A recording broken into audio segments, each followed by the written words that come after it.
আজকে ট্রাইব্যুনালে আপনারা জানেন যে 4টি মামলায় কার্যতালিকাভুক্ত ছিল।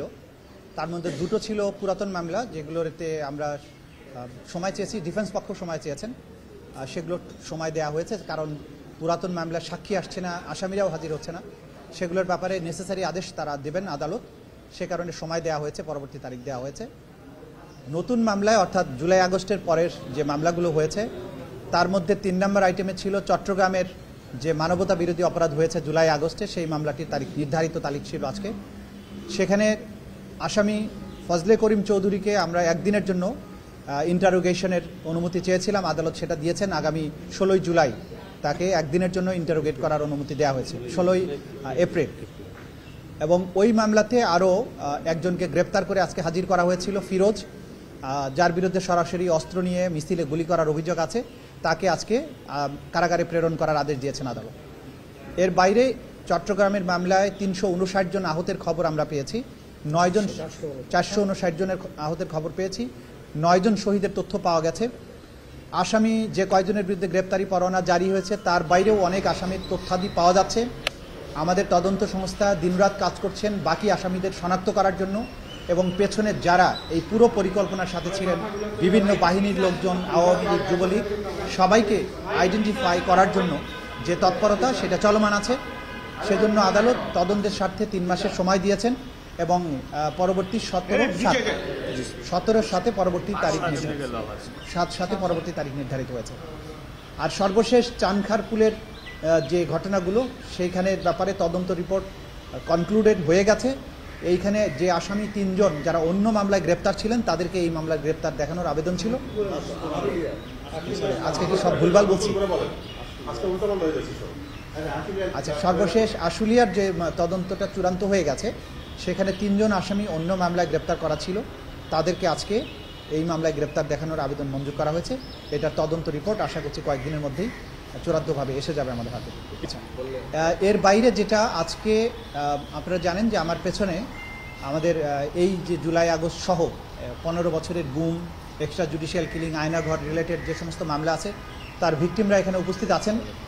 তারা নানান বিষয়ে আমাদের তদন্ত সংস্থা, আমাদের প্রসিকিউশনকে তারা সহযোগিতা করেন যাতে এই বিচারটা করা যায়। তারা আমাদের বিভিন্ন যে সমস্যাগুলো আছে সেগুলোর ব্যাপারে তারা খুব কিনলি অবজার্ভ করেন। তো গত পরশুদিন আমরা যে ব্রিফিংয়ে কিছু নিরাপত্তা, বিশ্বমানের থার্মিক্স রড, সালাম স্টিল থার্মিক্স, দেশের একমাত্র থার্মিক্স রড, হীনতার কথা বলেছিলাম বা আমরা যে চ্যালেঞ্জের কথাগুলো বলেছিলাম, সেগুলো শোনার পরে তারা মনে করেছেন যে তারা আমাদের পাশে এসে আমাদের প্রতি তাদের সহমর্মিতা জানানো উচিত। এই কারণে তারা এসেছেন। আজকে তাদের পক্ষ থেকে ওনারা 2-1 কথা বলবেন, সেই বিষয়ে আমি ওনাকে ফ্লোর ছেড়ে দিচ্ছি। ওনারা কথা বলতে চান, যেটা প্রেস সেক্রেটারি যেটা বলেছেন, এটা সম্পর্কে আসলে আমি পত্রিকায় দেখেছি, ওনার সাথে আমার কথা হয়নি। আমরা নীতিগতভাবে বাংলাদেশের যে চলমান গণ হত্যা বলেন অথবা ক্রাইমস অ্যাগেনস্ট হিউম্যানিটি যে মামলাগুলো আছে, আমরা বাংলাদেশের এই ট্রাইব্যুনালেই এই বিচার করার ব্যাপারে আমাদের সিদ্ধান্ত রয়েছে। আমরা কোনো অবস্থাতেই এই বিষয়টি আইসিসিতে প্রেরণ করতে চাই না, এটা আমাদের সম্মিলিত সিদ্ধান্ত। উনি হয়তো কোনো একটা অন্য কোনো বিষয়ের বিবেচনায় হয়তো এটা বলেছেন, তার সাথে আমাদের কথা হয়নি। তা আমরা চাই আইসিসি যদি আমাদেরকে টেকনিক্যাল সাপোর্ট দেয়, এইখানে বিচার হবে, তারা আমাদের বিভিন্ন টেকনিক্যাল সাপোর্ট দেবেন, সেটা অবশ্যই আমরা গ্রহণ করব। যেমনটি আমরা জাতিসংঘের কাছে সাহায্য চেয়েছিলাম, তারা আমাদের প্রসিকিউটর এবং ইনভেস্টিগেটরদের বিভিন্ন ট্রেনিং দিয়ে সাহায্য করেছেন। যে তদন্ত তারা করেছেন সেই রিপোর্ট আমাদেরকে দিয়েছেন। আমরা এখন তাদের কাছে চেয়েছি ওই রিপোর্টটা প্রিপেয়ার করার জন্য যত লোকের ইন্টারভিউ তারা নিয়েছেন, যে সমস্ত ম্যাটেরিয়াল তারা কালেক্ট করেছেন, সেই জিনিসগুলো আমরা চেয়েছি বিচারের সাথে ব্যবহার করার জন্য। সেই তথ্যাদি পাওয়ার ব্যাপারেও আমরা প্রক্রিয়ার মধ্যে আছি।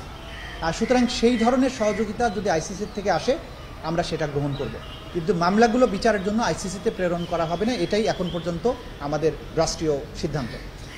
আমরা যেহেতু এটা পাঠানোর চিন্তাই করছি না, কাজে এই প্রসঙ্গটা আলোচনা করার প্রয়োজনই নেই।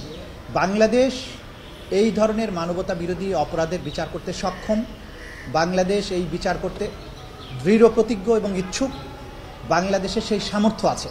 সুতরাং ঘটনা বাংলাদেশে ঘটেছে, আসামিরা এই বাংলাদেশেই বাস করে বা বাংলাদেশের আশেপাশেই আছে, সাক্ষীরা এখানকার।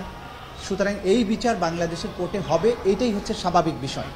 আইসিসিতে তখনই যেতে হয় যদি কোনো রাষ্ট্রের অভ্যন্তরে সংগঠিত মানবতা বিরোধী অপরাধের বিচার করতে সেই রাষ্ট্র সক্ষম না হয়, অথবা সেই রাষ্ট্র যদি এই বিচার করতে উইলিং না হয়। বাংলাদেশের ক্ষেত্রে এই দুটার একটাও প্রযোজ্য না। সুতরাং বাংলাদেশ আইসিসির মেম্বার রাষ্ট্র হওয়া সত্ত্বেও বাংলাদেশের অভ্যন্তরে সংঘটিত মানবতা বিরোধী অপরাধের বিচার বাংলাদেশের অভ্যন্তরেই করতে চায়।